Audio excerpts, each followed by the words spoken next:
Hi everyone, welcome to Vedic Astrology Study Podcast. Through this medium, I cover a breadth of some basic principles and analysis of the beautiful ancient science of Jyotish, gifted to humanity by wise ancient seers of India. Typically, there are playlists of different kinds with case studies to have a practical grounding of those principles.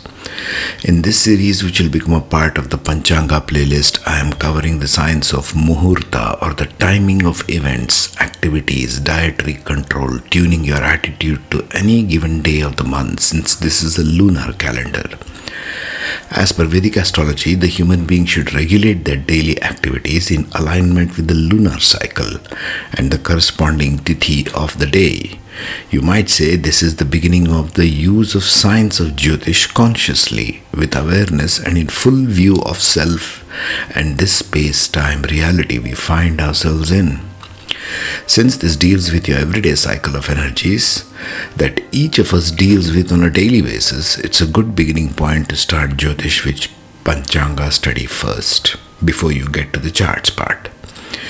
If you do not know what your current Tithi is, where you are on the planet, you can download the Jyotish app, which is indicated on the slide with its logo on Android or iPhone store. Download it, set its location to wherever you are on the planet. Then click on Muhurta and Panchanga part as is shown on the slide, and it will tell you the current Panchanga aspects, the Tithi, the Vara, the Karana, Yoga and Nakshatra, which is typically where moon is transiting over. Then use these series as a study material to guide your daily activities, diet, attitude for any given day. The way I shall cover each Tithi here begins with the element and deity, followed by the energy of the day, what to do, what to avoid, suggested mindset, elementary, dietary consideration, and the content is covered both for Shukla Paksha and Krishna Paksha Tithis. For the basics of this, see the previous Tithi videos in this playlist. Let's get started. Now we shall talk of Saptami, the 7th day of the lunar calendar. That means to say, we are exactly at the halfway point as shown in that lunar cycle pie chart over there. So it can be either on the waxing side or on the waning side. That is at 90 degrees or 270 degrees from the earth, from the sun, so to speak. So this is the first of the Bhadra Tithis, or the second of the Bhadra Tithis. The first one was Dvitiya, as you can see over there. Second one is now what we are dealing with, Saptami. The third one is Dvadashi. So these are the Muhurtas we will discuss about Saptami right now. So Muhurta is basically an electional astrology branch of the Panchanga, which means to say what activities, diet, mindset is favorable on a particular day in a month. Saptami occurs on the 7th day after the new moon or after the full moon. So what's the energetic quality of Saptami? Is a Bhadra Tithi. So what's the qualities of a Bhadra Tithi? Bhadra Tithi indicates stability, practicality, cooperation and balanced outcomes. Good for partnerships, work, travel and home related activities. The energy of a Bhadra Tithi is balanced, auspicious by nature, and this one is ruled by the earth element. Saturn is the planetary lord of the 7th Tithi, corresponding to the Saturday's energy. But don't let that mislead. Saptami is traditionally a bright, active day, often associated with sun. The being that is the sun, Surya, the sun god. Whatever is called God in the Vedic tradition is essentially an aspect of the absolute creator. Okay? Think of it that way. Everything that is the figurines, everything that is the arms and the face and whatever is shown on the particular deity as a depiction represents a number of things, if you want to tune in there. Anyway, back to this. Surya, the sun god, is celebrated on Saptami. The most famous example in the Vedic tradition being Ratha Saptami, Magha Shukla the 7th, which symbolizes the sun's energetic grace on earth. We all live in this earth with the power of the sun. The presiding deity of Saptami Tithi is Indra, the king of gods, the Devic kingdom. This gives the day the quality of power, leadership, and forward momentum. We can think of Saptami as having a vital, mobilizing energy, not as a fiery as Jaya Tithi, okay, not something beginning very strongly, but confidently expansive and stable. It's an excellent Tithi for launching new initiatives and practical achievements. There is also a sense of travel because Sun is constantly moving. Travel and movement is indicated, good day for that. Surya rides his chariot across the sky. Indra is associated with journeys via rain-bearing clouds and so on. So overall, Saptami radiates vitality, authority and progress. Therefore, recommended activities being commencement of new activities. Saptami is explicitly mentioned as ideal for starting any new venture, project or enterprise. It is like the green light day in Muhurta. If you want to open a business, launch a campaign, marketing campaign or anything, even start a new hobby, Saptami's grounded yet dynamic energy will support it. Weddings and sacred ceremonies. This Tithi is considered auspicious for marriage ceremonies or Upanayanam, the sacred thread ceremony which Brahmins carry out, or other samskaras. Any other auspicious activity which are highlighted as auspicious under the Vedic tradition can be done on this day. Many wedding Muhurta lists include Saptami as a good lunar day to choose unless other factors forbid. The combination of Indra's blessings and the balanced nature can bring success and stability to unions. Another one, buying vehicle and travel. Saptami is particularly recommended for buying vehicles or starting journeys. This is being followed even in India to this day in the modern context. Everything that the people in Vedic tradition do here within the continent of India is always aligned with the Muhurta or the day which it is good for, that particular activity is good for. This is why I'm bringing the details of it so that all of you can even learn this and tune yourself. Perhaps due to the connection with Surya's chariot and directional guardians, the Dikpala means the one who guards the directions. Okay, Ashtadikpala, 8 directional entities were born on Dashami, but Indra as the Lord of Directions influences Saptami also.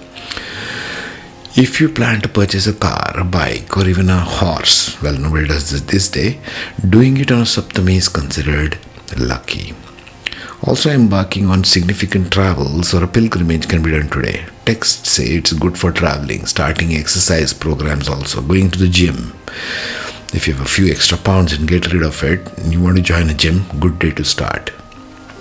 Travel and exercise both reflect dynamic motion.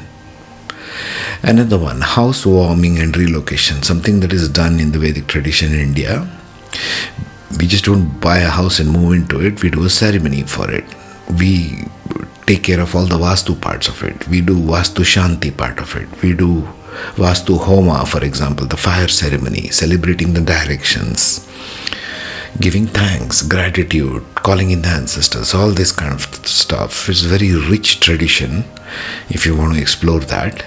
Saptami is listed as ideal for Griha Pravesh, means the entry to one's house. If you need to move into a new house or office, Saptami is a supportive energy. It's also a fine time for laying a building's foundation for all those builders who are going around building pigeonholes for apartments. This is a good day for your foundation. Doing Vastu related rites, for example. Commerce and deals. It's a fine day to sign deals, open bank accounts or invest in something.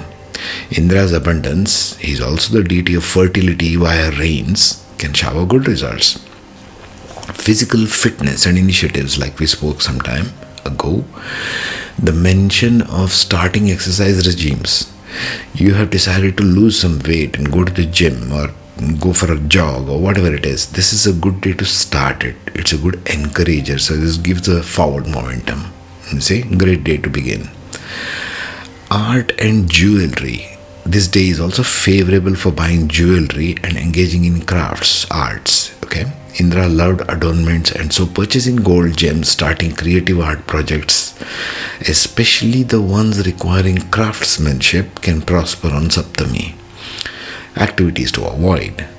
There aren't strong prohibitions for Saptami in classical context, generally considered auspicious, but for some activity combos it is considered unfavorable. For example, if Saptami falls on a Tuesday or Monday in some charts, it might be seen as Visha or poisonous combination, like bad combination essentially. But for those are technical and in generic sense, Saptami itself is good. Avoid being lazy or wasting the day. See, this day is meant for grounding and moving forward, not to sit on your ass and expect something to happen magically. It's not a good idea anyway. Avoid overly introverted activities like isolation or deep rest. There are other days for that, like Amavasya, like New Moon. Saptami is asking you to get started, crank up the car now. Also avoid indecisiveness, not deciding stuff, always dilly-dallying between things. Okay, this is not the day for dithering.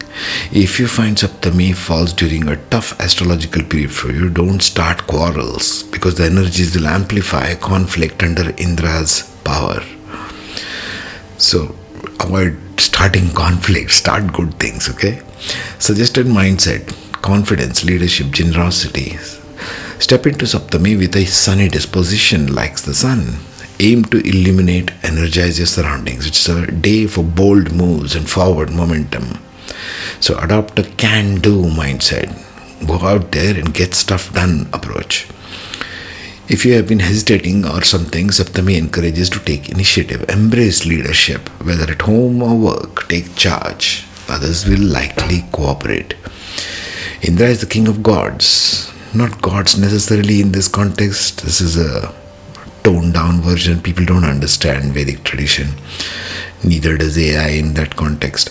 Indra is the king of devas. Devas are different. That regal confidence, Indra has the regal confidence, but avoid his negatives. Indra could be very egotistical and insecure. Okay? Also, two nakshatras speak of that, isn't it? The Jyeshtha nakshatra and the Vishakha, if you have gone through those. Also practice balance and ethics. Indra's power must be balanced by dharma, doing the right thing. Indra's story speaks of lots of shady things he did in order to keep his throne. The insecure king. Another aspect, physical vitality. You might feel more robust, driven to move, and maybe do something that morning like dance or run or something. Gratitude for life. Something so missing these days. Everybody's running after one thing or the other. Gratitude for what you do have is a good day for that. Reverence for the sun. Every day just look at the orb of the sun on the sunrise and just say thank you if nothing else. This is a good day for that. Sun energy is very strong on this day. Sun gazing. If you do it daily, it's better. Additionally, generosity and magnanimity suit the emperor vibe of the day. Be bright. Steady leader. Lead your own day. Let's come down to diet, Ayurvedic kind of diet. Think of Saptami as a day to boost vitality. Ojas. Ojas is the human aura, putting it mildly. When Ojas wants to be higher calibration kind of thing, then you do mantra japa or you do yoga or meditation, that Ojas becomes Tejas. That's another discussion. So it boosts your aura. Some pointers are, with Sun and Saturn influences, your digestive fire, or called Jatra Agni, might be strong around midday. So make your lunch your main meal with nourishing, strength-giving foods. Whole grains like wheat, rice, millets, legumes and fresh vegetables are good. You could incorporate sun-kissed foods, literally those that ripen under the sun, like ripe fruits, solar herbs, sunflower seeds, saffron if available. Even citrus fruit for vitamin C to honor the sun. Avoid skipping meals unless you are intentionally fasting. Saptami isn't a day for fasting, okay? Those will come on other days. Saturn's influence wants us not to neglect the body needs while working hard. Saturn wants to support that. So eat on time, don't starve yourself. I see this fasting thing, many people in Vedic tradition get it wrong. They keep on doing all random kind of fast. Don't do that. We have a tradition. Follow it, please. A traditional practice on Ratha Saptami is to have a bath with arka or calotropis leaves on the body and consume a mix of 7 grains or 7 types of vegetables. The symbol 7, Saptami. This also hints at consuming variety of grains or veggies. Generally, vegetarianism or veganism has been there for God knows how many millennia in the continent called India. It's been there forever, okay? This is by default a vegan culture. Now, of course, all kinds of influences have happened. Hydration is the key. If you are physically active, drink water, electrolyte fluids. Coconut water is excellent. I can vouch for this. Coconut water is good for everything. Naturally sweet, cooling, moderate. It has all the minerals. Because Saptami can be a busy day, consider invigorating morning drink like warm water with lemon and ginger to kickstart your system. Ginger will ignite that Jatragni. Also incorporate something grounding. Small breakfast with some protein and healthy fat is good. Idlis are good. Dosas are good because they have a balance of carbohydrates and proteins. If you find yourself too heated or stressed by the day, you can wind down by taking a calm, cool shower, probably. Okay, you could also have some khichdi, the moong dal with rice steamed together with some ghee, a bowl of rice with yogurt, although I don't advise yogurt, especially at night. It's sort of avoided after sunset in India. Little buttermilk or thin lassi with cumin could calm the pitta. Alternatively, light soup with cumin, coriander, mint can soothe and aid digestion. Avoid heavy, greasy dinners. Never a good idea anyway, any tithi, which could disturb the newfound balance or interrupt sleep. Overall, sattvic, energy-rich foods, fresh, not stale, prepared with love. And do this, please. Prepare things with love. Consume things with love. When you are preparing food or when you are consuming food or water, as a general rule, I don't care which tithi, I don't care which nakshatra, whatever is going on in your life, just honor it. A lot has happened for that food and water to come down up till the tips of your mouth. Just be grateful for it. Have that posture, have that attitude. Spices like cardamom, cinnamon, pinch of clove can add warmth to aid circulation. And you can do this powder, cardamom, cinnamon and some clove very less of course, and consume it with some honey if you want. If it's a day of celebration for some of you, go ahead, enjoy traditional sweet festive dishes, but remember moderation. Moderation in all things is good anyway, isn't it? A bit of jaggery sweetened dish, oh I love jaggery, might be even apt as jaggery is often associated with Surya, the sun. In summary, feeding your inner warrior king Indra with nourishing vital foods. Think of the sun, always think of the sun also. Think balanced, robust and clean diet enabling you to have an active, joyful day ahead. Now let's see the specifics of Krishna part and the Shukla part with slight variations. Like the usual principle went, everything on the Shukla side of a Tithi is more outward going, inward side is the Krishna side. So now it is going towards the waning cycle like it's shown on the pie chart there. The energy and the deity is still pretty much the same, but it's going inward. Solar brilliance tempered by restraint and inward turn, that's the energy of the day. Noble dignity, more quietness, less flamboyant, more reflective. This is a time for reflection. The entire negative cycle towards new moon, from full moon. A day for controlled radiance and humility. Suggested activities for the Krishna Saptami is sun vows, or even recite Surya Sahasranama if you want. Surya Namaskar in terms of yoga and self-discipline practices. Sun is the epitome of discipline in Jyotish and even in Vedic tradition. Everything about sun is disciplined. Rises on time, sets on time, every single day throughout all the millennia. Purification fast, service to elders, reflective journaling is good on this day. Quiet leadership behind the scenes strategy. In fact, speaking of reflective journaling, right from the start of the last new moon and all the way 3 quarters up till this point, you can do reflection on what you did in the last 20 days or whatever. right? Think of it this way. What to avoid? Arrogance, egotistical displays, wasteful spending, never a good idea, especially on this day. Ignoring health and vitality. Your prana shakti or your vital life force or chi energy may dip if you neglect this. Overexposure without balance is also never a good idea. Suggested mindset, dignity with humility. Channel vitality into focus and sober expression of life. Radiance as a service, not self-display. Too much of camera work going around, even in YouTube, okay? Not too much of Rahu. Diet. Light sattvic foods with warm rice. Allow that combination myself. Rice with ghee and a little salt. Oh, it's amazing. Leafy greens and mild spices. Favor balance between nourishment and simplicity.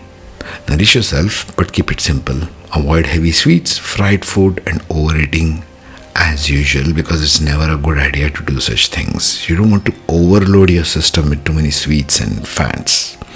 Something which is promoted by the industry these days, all the donuts and the ice creams and whatnot. Anyway, you enjoy, take care, be safe. I will see you on Ashtami now.